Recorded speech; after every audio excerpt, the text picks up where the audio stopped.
specific guidance on emails, yeah? Yep. Is that what it was? All right. And the player profile. And player profile. Okay. Good, that's what I've prepared. The only issue is I forgot my USB drive, so we'll have to rely on the hard copies. I don't know if I made enough for everybody.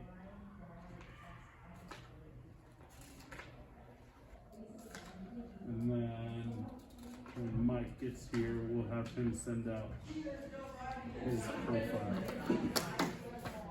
All right, let's go ahead and close that door. I think we might get a couple of unions coming in here. That's fine. They can come in anytime. All right, so contacting the coach via email. Email is the preferred method of being contacted by a coach.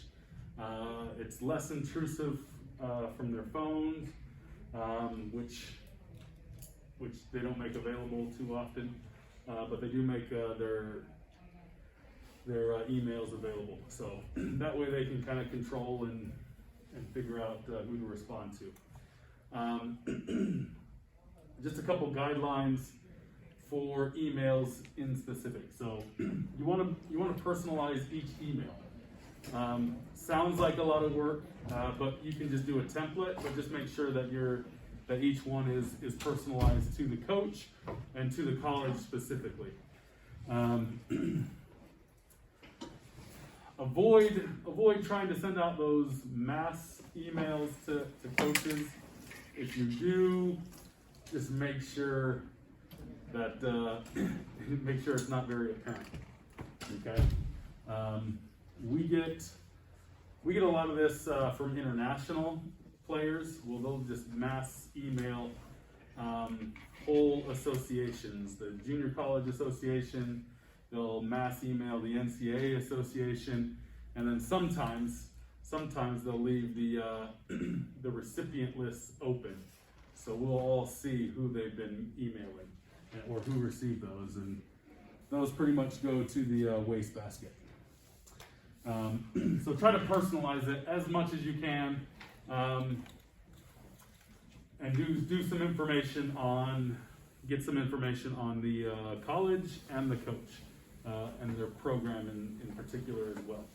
Not that you'll use all the information that you gather, because you just need one or two things in that email, but make sure you have that. That personalization in there. Include the contact information of your coach. So make sure you have his permission to use whatever contact information he would want to give out. For my players, when I tell them to share my information, I allow them to give them my cell phone number, my email address. That way it makes it easy for the coach to contact me. But each coach is different. I know a lot of coaches don't want you to give out their cell phone number. Maybe it's their business or their office number.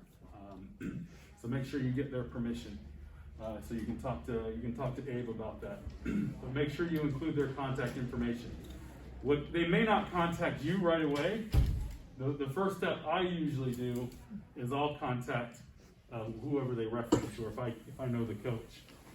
So I'll make one phone call, and I'll try to get an assessment from the coach, if I know the coach. If I don't know the coach, then I'm maybe gathering a little bit more information if I'm interested in the athlete. Include some basic academic and athletic information, not a lot. Okay, we want to make sure that the emails are short. The longer the email, the less it's read. So don't worry about making it a long email. It doesn't have to be long. We're talking 7 or 8 sentences. That's it. Because if you write more, coaches aren't going to read more. The statistic I heard is coaches receive about 100 to 300 emails from interested athletes in a week. I think that's a bit high, but I would easily say I would easily say 75 to 100, and I think some of the big schools do get up to 300. So think about that. Think about how much they're reading, and they may not respond right away. So just include some basic information so they know what level you're at, your GPA, any test score. They'll be able to apply that information a little bit. And then athletic information, just the level of your club, where you're playing, maybe the region, and then your competition schedule too. They may not be able to go, but they appreciate knowing when that is, and then maybe they have some people in the area that can watch, or maybe they already have that tournament or showcase already on their calendar so that they can plug that in and make sure they drop by and see you. Was there a question? No? Okay. Try to include a video link of a game. The best is just a highlight. You're not looking for anything too long. If all you have is a game video link, kind of pick out the minute that the coach can fast forward to. That is a little bit of a highlight for you. Just say minute 56, 30 seconds. That's me in the orange shoes or whatever, playing on the outside, something to identify you. That way you can kind of get an idea of you. For your subject line, try to make it as informative as possible. Your name, your position, and then your graduation year. So I would put Adam Sanchez, or I would just probably put A. Sanchez, forward, 21 graduate, or 21 grad, to keep it as short as possible. And then the connection, for me, it's super important that the individual has a connection to the college. With schools like the University of Nebraska-Lincoln, if you're in the area, they know that you're connected to them. Big schools like that, but little smaller schools, they want to know why you're interested in them, and what's your connection to them, like why. So for me, I always think, why are they choosing Iowa Western? Why are they messaging me? Are they really interested, or might they just get my name off of a list, and that's why they're emailing me? So connection, whether you knew some former players that played there, or your parents attended the school, whatever the connection is, try to include that in your email. All right. Let me get a sample email here for you.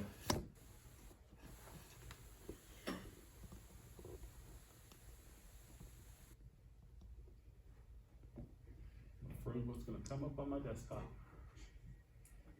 What do we got?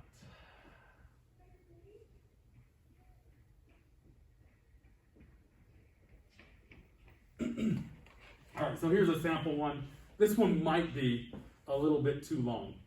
So what I would do here is I would maybe take out this paragraph and just put position, semicolon, not semicolon, colon, forward, club team, colon, just list it rather than write it out. Because it is a little bit long, and I don't think I'd get down here in reading it if I was a coach.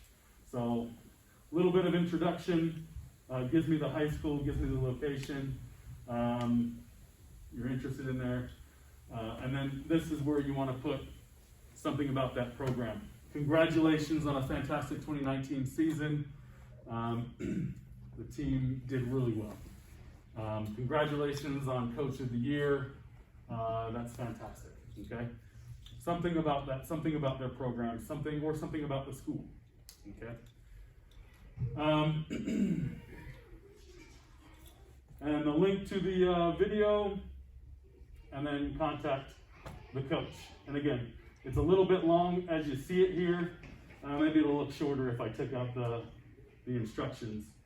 So then I would just put a colon there and put their email contact. But again, straight to the point. It doesn't have to be fancy. Couple little details in your email. I like to put a salutation and then an exclamation point. I think it just sets the tone for the email. It's something very, very small, but I think you want to be able to set the tone for the coach, because he's reading these things and he's always saying Coach Sanchez and then a comma or whatever. You don't have to be too formal, okay? The coach is not like a judge or anything. So you can address him informally, but I would use his last name before you start talking to him. Once you start talking to him, you could probably feel what he wants to be called. Okay? Who to email. So find out who the recruiting coordinator is on his staff. They'll list that on their staff page. If they don't, go ahead and just email the head coach. If they do, email the recruiting coordinator directly, carbon copy the head coach. That way he has it, and the recruiting coordinator has it. Any questions so far? Yeah. Do you address it to the head coach? Address it to the recruiting coordinator. Okay. Okay. Whoever you put the recipient, address it to that person. Okay. But good question. What other questions so far? Yeah. What does a good highlight video look like? For, like, what are you looking for? Yeah, each coach is different. And I wish Mike was here and he could tell you specifically. What I'm looking for is athleticism and then just some type of game understanding. Okay? Technical ability too. And we try to make that assessment in the first minute of the video. So the highlight video doesn't need to be long. We don't watch 10-minute long videos, highlight videos.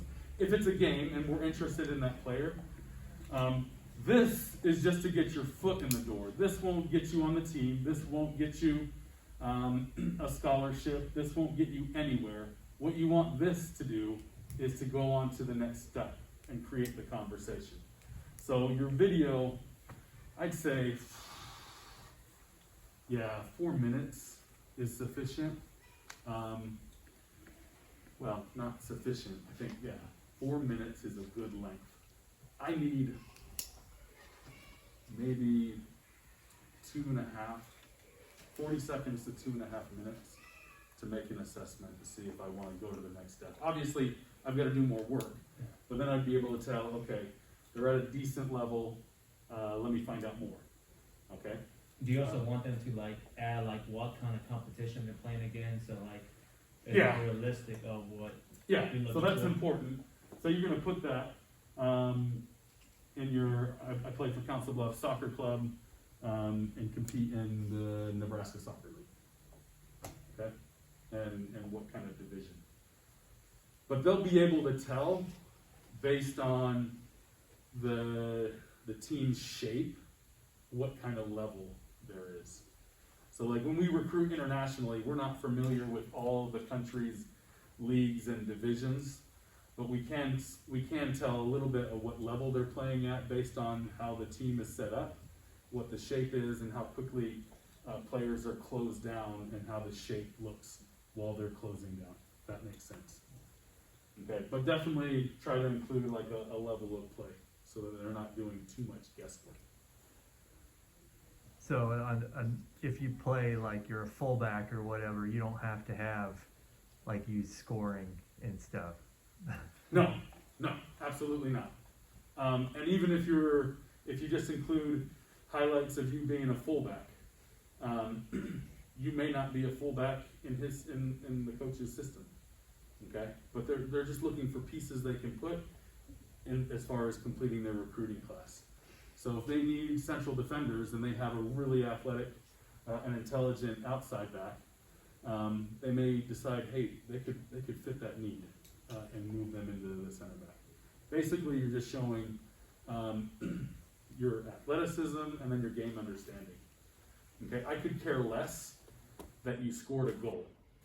Okay, I don't really care because you're not scoring the goal for me, right?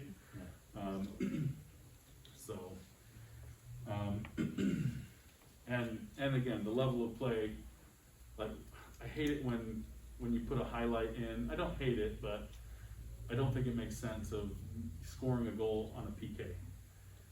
That's good information. Maybe, okay, he can take a PK if we go to a shootout. He's comfortable doing that.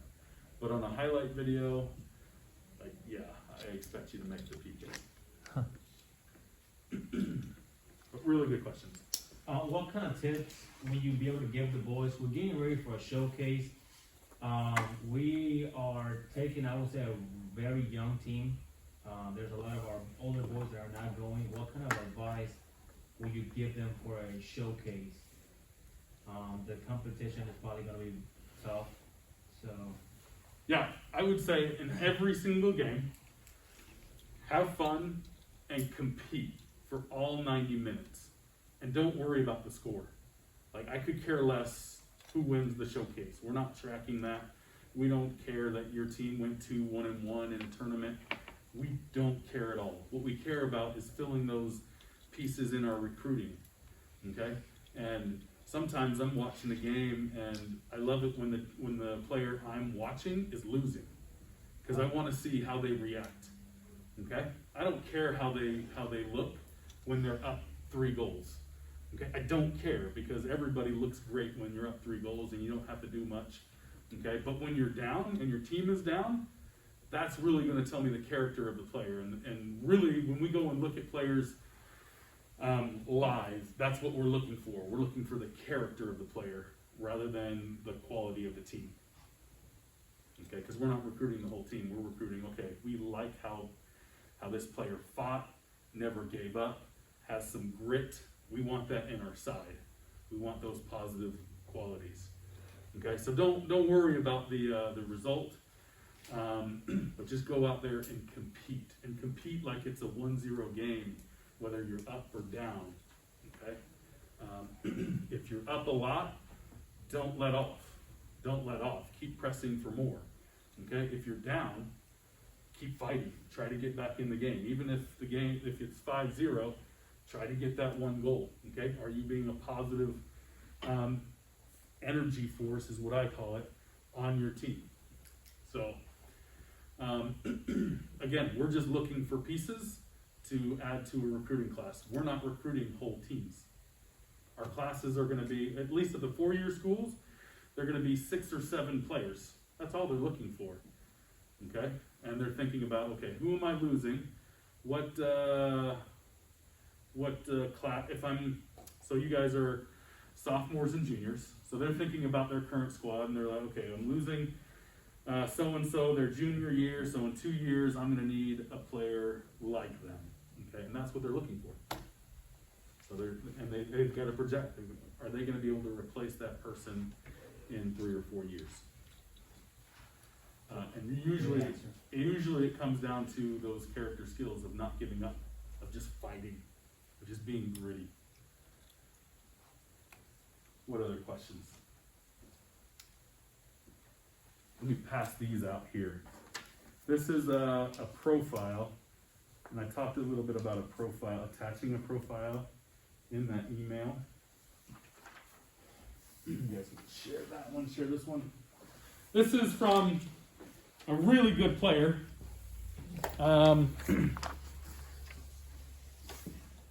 That was sent to me. I've changed the information, so there's no personal information. If you think she looks cute, that's not her phone number. You can't. as you. Sorry. So, on this profile, I'm just going to use it as an example.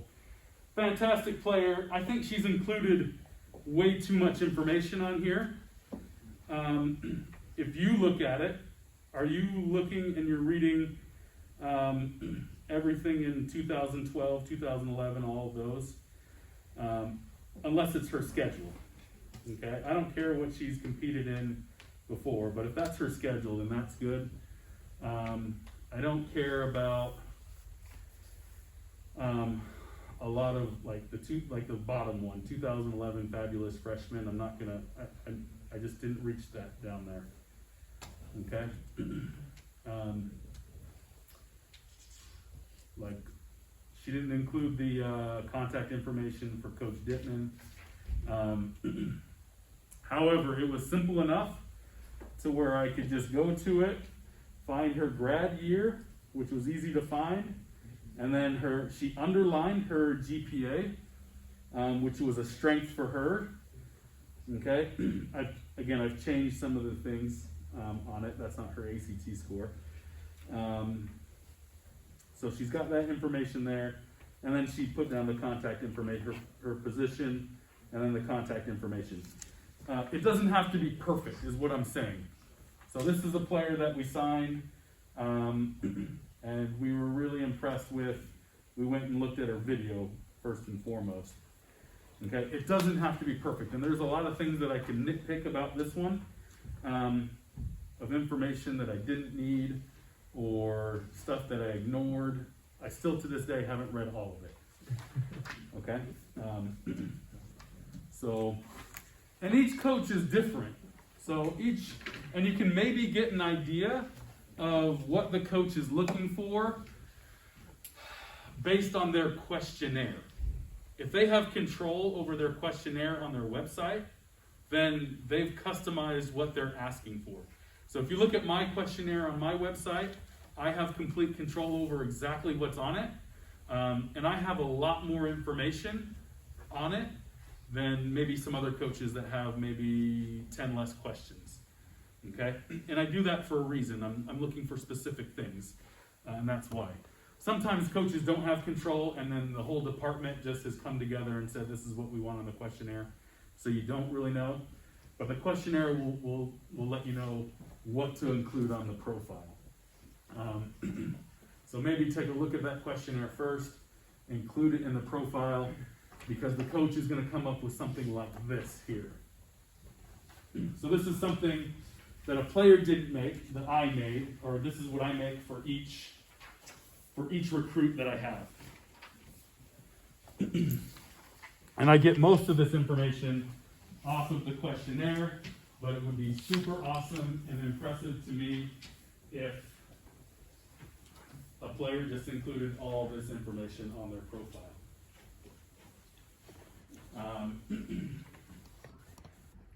So obviously you've got their name on top. I know who I'm talking about. Their graduation year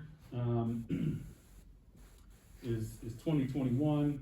Again, I've changed the information on here, so this is just a sample. Her position is right there, and then hometown.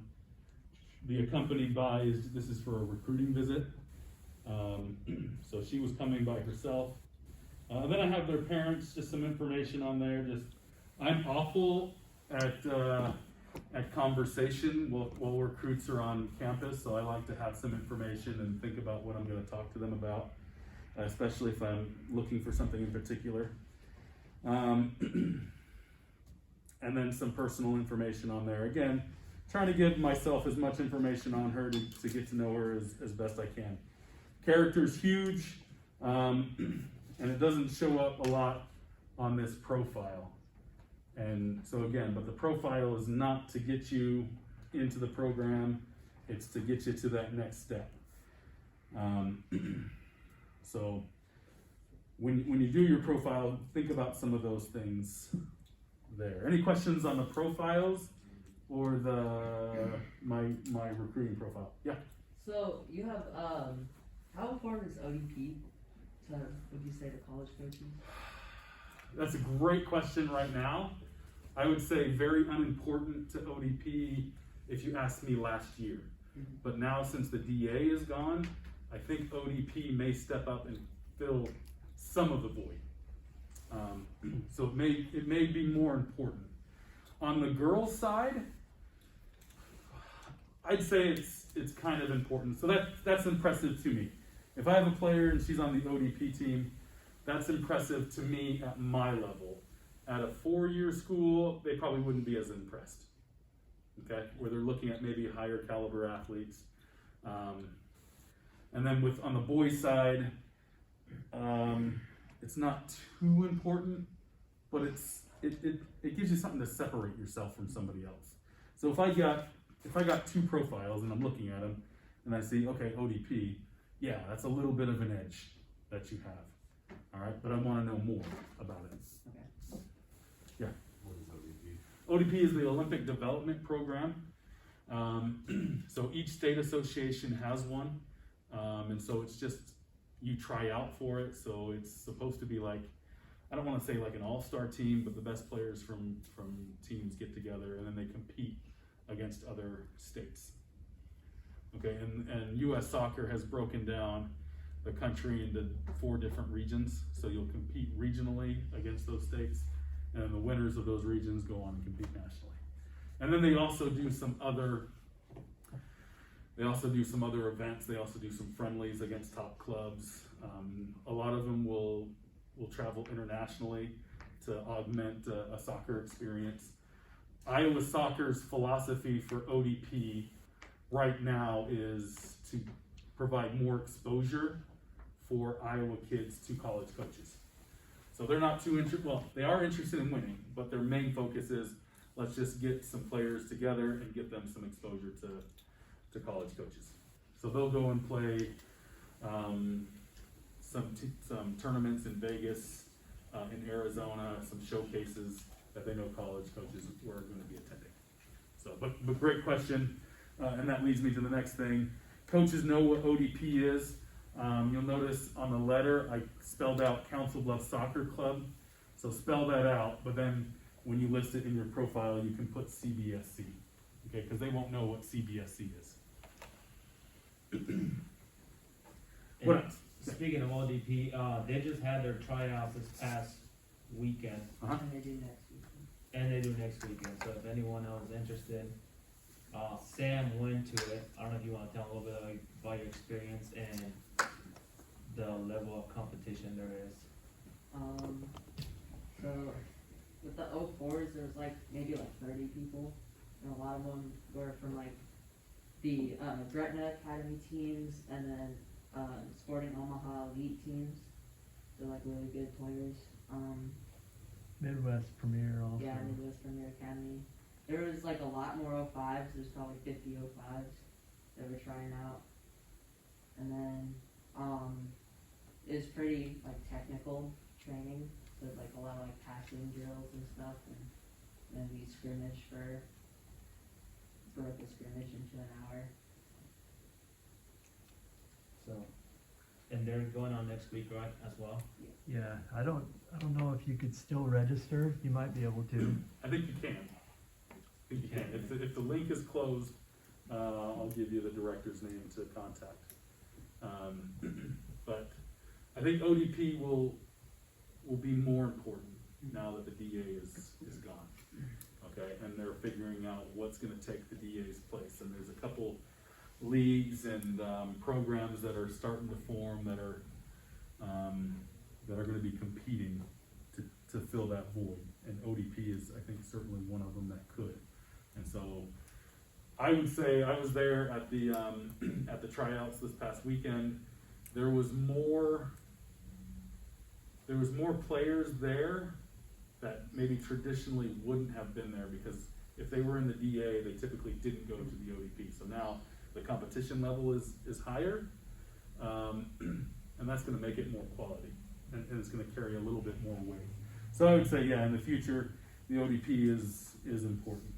Okay, where it was maybe a couple of years ago, not as important. How strongly would you suggest it to the boys? Like just to even go see the competition and see what they look like, and I would do it, right? Because the biggest thing that I see in youth soccer is players feeling comfortable that they're the best on their team, and they think that that's okay. But really, you want to measure yourself in the grand scheme of things. So when you go to a tryout at the ODP, now you're competing against the best players from other teams, okay? And you can see where you measure. And then, I think the ODP program can be wonderful if it's run well, and it can provide some more really cool soccer exposures. Like I said, they had, I think last spring, I think Iowa was going to go over to Europe to compete. I think they were on their way to the airport before COVID hit, and they had to turn around because everything was shut down really quickly. But it's those type of things. You're able to travel and compete against other regions, other states. So it's a really high level. So I would recommend it. If you feel comfortable on your team and you want to take your game to the next level, absolutely. Go and test yourself. Okay, and don't be. It's really difficult when you're competing against 50 players. If you don't make the team, don't think that you're a bad player. There's a lot of factors that go into it because they've got to narrow their roster to a certain amount, and not every good player is going to get on it. And every player is on their own pathway and their own development pathway. So you could be a player that maybe you're not going to hit your peak for another 4 or 5 years. Okay, whereas some players are hitting their peak 17, 18, and then it's maybe downhill from there. So don't be discouraged by it, but do get a realistic look on where you stand in the soccer world, not just on your team. So big fish, small pond kind of mentality. It gets rid of that. Yeah. I was just gonna say that at least this year it only goes up to U17. So like some of you guys would be the last year that you could do it. So Yeah. Get on it. it's like Good $50, experience. and there's 3 more training sessions next weekend. So 3 or 2. I think they have 2 one day and 1 another day. I'll have to look Okay. it up on my phone. I'll look at the schedule. I think it's just Saturday 2 sessions, I think unless they're not inviting me back for another. I think there's something on Sunday also. Is there something on Sunday? Yeah. Okay, I didn't see that. Maybe they knew I couldn't be there. What else? You guys feel a little bit more confident emailing a coach? Couple tips. Let your parents proofread your email. That way the grammar is good. I'll send this sample email to you. What else did I have on here? I'll send out a link to the colleges that are going to be at the showcase. You can find that on their website also. You know, if there's a college that has a program that you like, maybe you want to contact that coach for the showcase. Yeah, that's excellent advice. That's one thing I didn't talk about, timing of emails. Before you go to a showcase, maybe a week before, email the coach that you're going to be at the showcase. The showcases usually list the schools that are attending. Email them, tell them your schedule, and invite them to watch you play. Okay, that way when they're doing their schedule and they're figuring out which fields to go to, they'll put you on that list because they're already going to be there, and they want to see as many players as they can that are interested in their programs. So they'll come by and watch part of your game, if not all of the game. Okay, so yeah, contact them before any showcase. So timing, when should you email a coach? Try to avoid in the heart of their season, when they're the most busy, any playoffs, try to avoid it, and then around any holidays. So if it were me, I'm emailing on a Monday in the off season or midway through the beginning of their season, and then depending on if they're going into the playoffs, I'll email them maybe before the playoffs start, maybe right around their last game. So, and it'll always be on a Monday. So I'll do it on a Monday morning, and then I'll follow up with an email 3 days after that. So we're looking at Thursday, just to reiterate, hey, I'm interested in your program. Good luck on tomorrow night's game, because for NCAA Division I, they play Friday, Sunday. Some play Thursday, Sunday. But just so they get that repeated exposure of you and they're remembering your name. And then I'll wait probably another 15 to 20 days and then send another email. Again, don't expect them to respond. Like Mike said last time, if you're not in their recruiting class, of the upcoming recruiting class, he'll take that email and he'll file it away in his email box.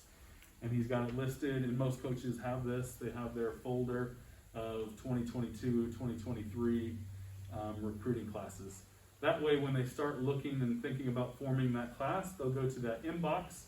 And if you've got 2 or 3 emails already in there, and you have your name listed, then they don't have to do too much work, and they can say, okay, I remember this one, and you have a video in there. So don't get discouraged if you don't get a response back, okay? That means absolutely nothing to you. It just means you just gotta be a little bit more persistent. But don't be overly persistent. That's why I go 1 day, 3 days, and then I wait. And then after that, if I don't get a response, then I'm gonna wait a little bit longer and then respond. But it depends on my timeline too, of when I want to commit, okay, with other people that are communicating with me. Questions on the timeline there? Again, don't be discouraged. I used to respond to every single email that I got. Now it's just way too much. Like now I can't, because now when I respond, I don't file that email away. Rather, I forget about it. If they're not in that current recruiting class, obviously. Or not obviously, but unfortunately. So if I do file it away, just know, hey, it's there. But again, the email is just to get you to the next step. So yeah. if you contact them for this showcase, it's okay to contact them again if you have something that they're gonna be at? Yeah. So, yeah, I'd wait a little bit unless I had something new. Hey, I was at this tournament, now I'm gonna go to this tournament. Or we just signed up for this showcase, this is where I'm gonna be. So yeah, send them updates. It's okay to send them updates if something there's new. Don't send an email saying, hey, I haven't heard from you. Are you still there? Did you get my email? Don't do that, but just send them some updates. Okay, hey, we did really well at the showcase. Our next one's gonna be in there. We'd love to see you and speak with you there if you're available. If you're planning a visit, send them that. Hey, I'm planning on visiting, touring campus on this particular day. Would love to stop by your office if you have time. Yeah. If you were to do that, would you send it as like a separate email or in the same? I do it in a separate one. Okay. Okay, because again, you want to keep your email as short as possible, and they're not going to read the whole thing. Okay, just like I didn't read all of Terica's. Okay, so if it is something different, yeah, put it in there. Hey, I'm going to be coming to campus on such and such date, and leave that email as is. Okay. Good question. Good question.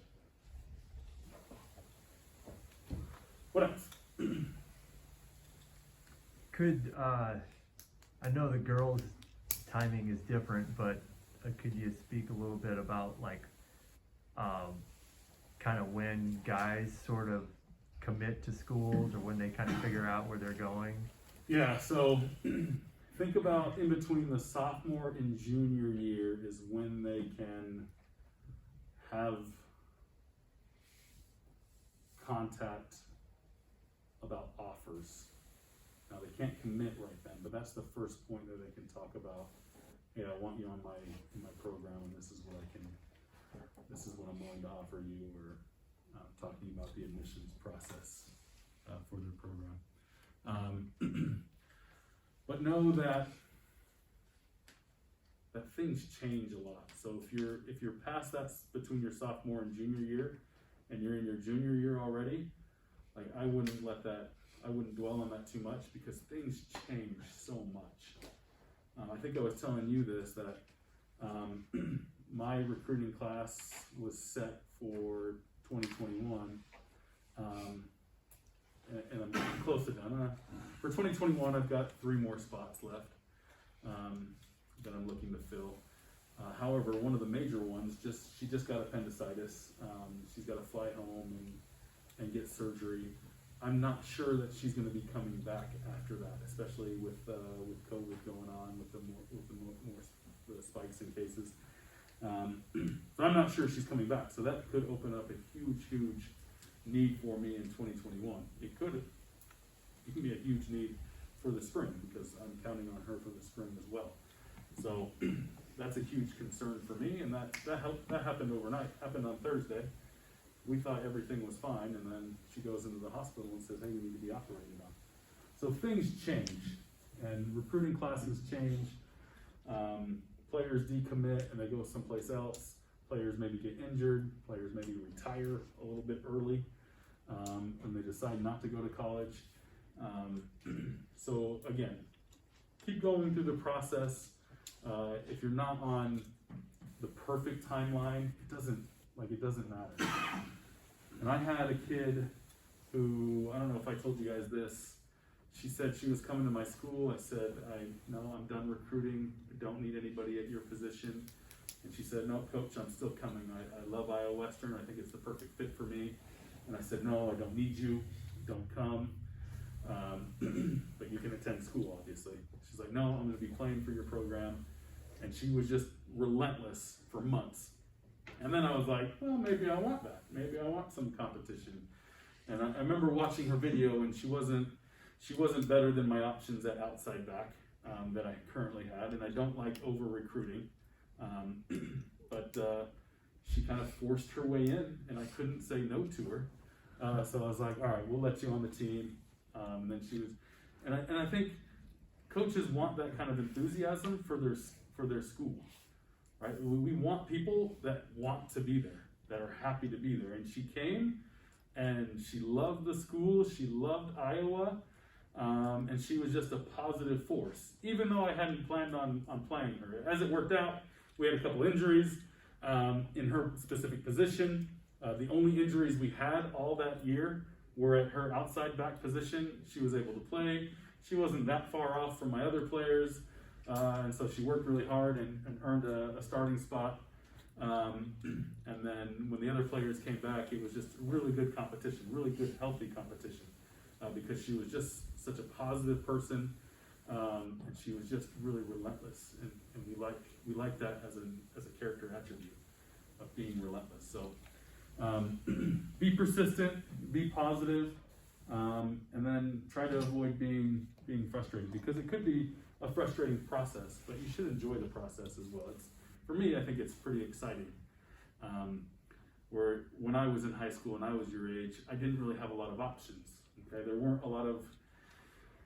I had told coaches that I wasn't playing in college, so every coach that contacted me, I said, "No, I'm not playing. No, I'm not playing. No, I'm not playing." Until I stopped getting phone calls, and then when I decided I did want to go to college, my grades weren't good enough to get in anywhere, and I remember the hopelessness that I felt of not having any options, and I just regretted how many opportunities that I turned down.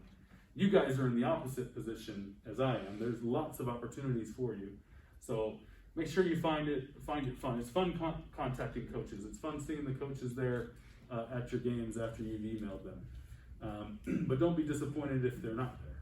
Okay, there are going to be coaches that are going to be watching you. So, what else?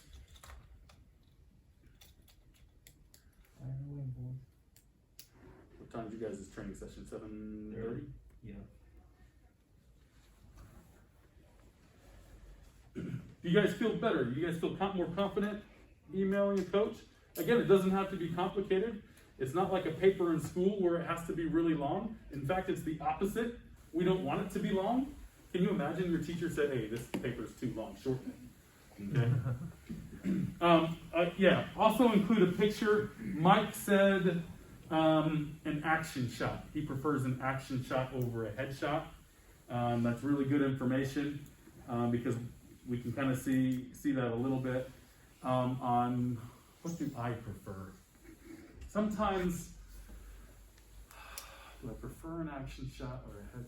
I just want to be able to identify them. I think that's my biggest thing.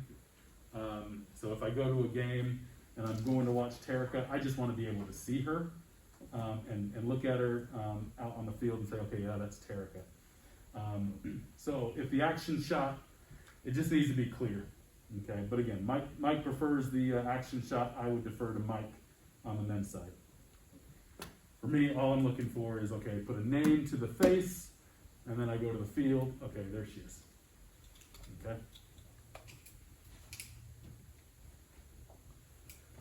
What else?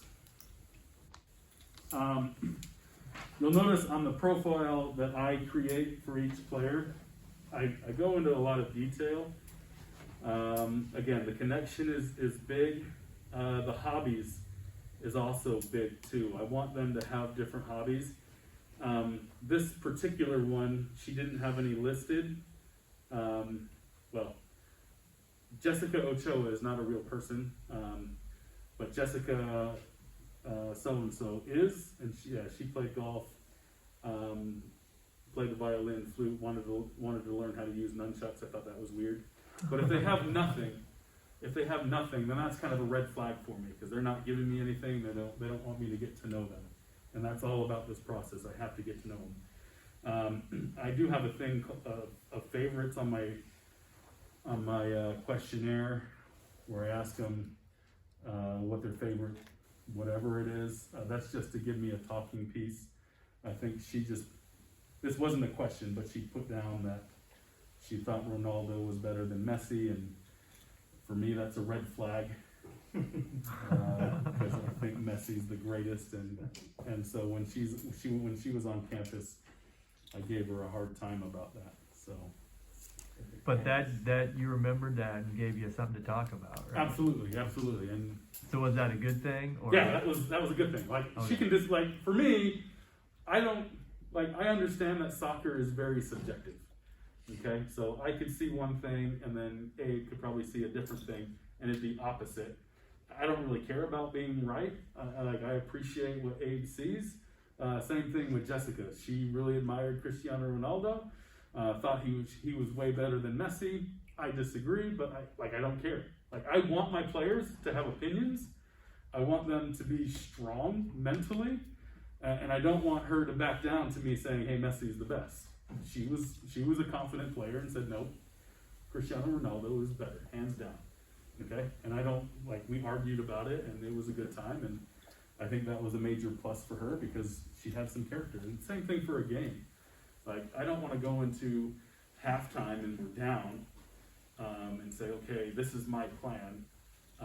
I want my players to give me some feedback, what they're seeing, because it's important. It's more important what they see than what I see. I'm going to give them some guidance, but I want them to be able to solve their own problems because they're the ones on the field. And my philosophy is I can come up with a perfect plan, but if they don't follow it, it's worthless. However, if we come together and have an imperfect plan, but everybody's on the same board, on the same team, and on the same page, then we're going to win the game. Okay, even though the plan is imperfect. Okay, so yeah, those type of things helps me get to know the individual, gives me something to talk about, but also tells me a little bit about how they are mentally. Are they easily swayed, or is she a little bit headstrong? And she was a fantastic player. She was headstrong. She was a forward. Scored bunches of goals, and in her memory, never made a mistake, which is great for a forward to have. Right?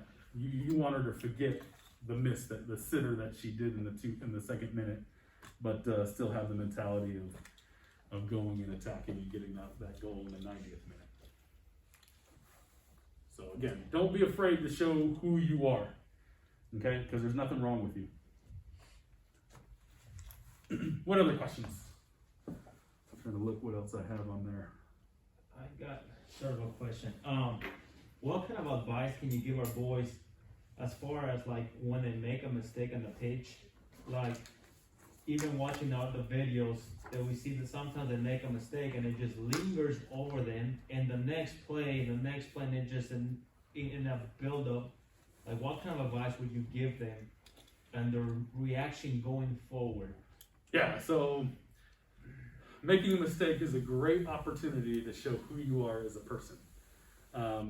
So I love it when I go to a game and a player makes a mistake, because then I'm looking at what happens in the next 3 seconds.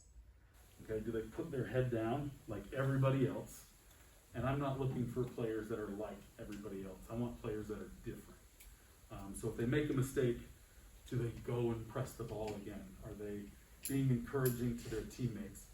If their teammate makes a mistake, are they yelling at them, saying, "Oh, come on, I want the ball at my feet. Just get it at my feet next time." Okay, how are they communicating with their team? Okay, are they being positive, uplifting? Because how you recover from your mistakes generally will show you who's gonna win the game. Generally, soccer's a little bit different. I think it was Coach Wooden, the UCLA basketball coach. He said he wanted his team to make the most mistakes than his opponent. He knew if they made more mistakes, they were being aggressive. But again, it all comes down to the reaction. We know no one plays a perfect game. No one plays a perfect game ever. Not even Messi. Okay, my favorite player of all time is Zinedine Zidane. He was a master, an artist, but he wasn't perfect. But what we're looking for is your reaction to your mistakes.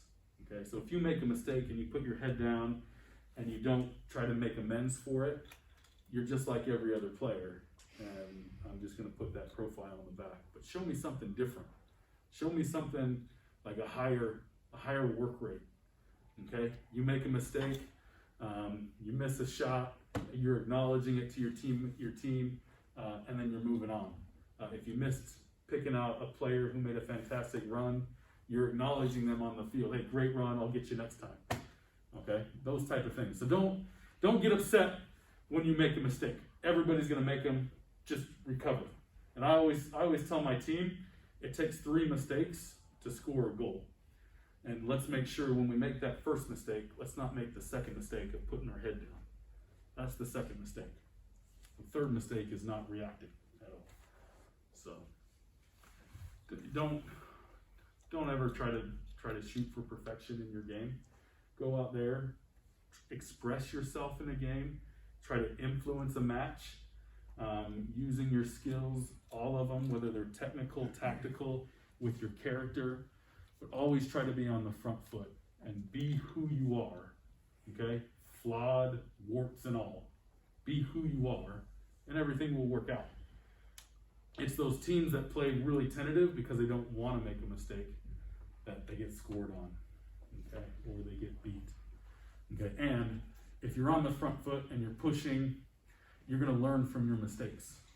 You're going to get beat, maybe a lot, but you're going to learn from your mistakes. And then the wins are going to start coming after you learn from your mistakes. So that's a great question. Even with lots of people watching, you could be embarrassed. Like, don't be. Don't be. Just get back to work. Sweet. Thank you. Because you can always control that effort. Time to go. What, time to go? Yeah. All right.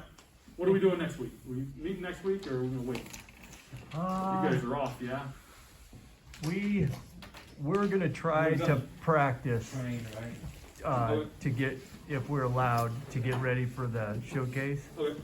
And I don't know. I'll see if these guys have more questions, what they want to do, and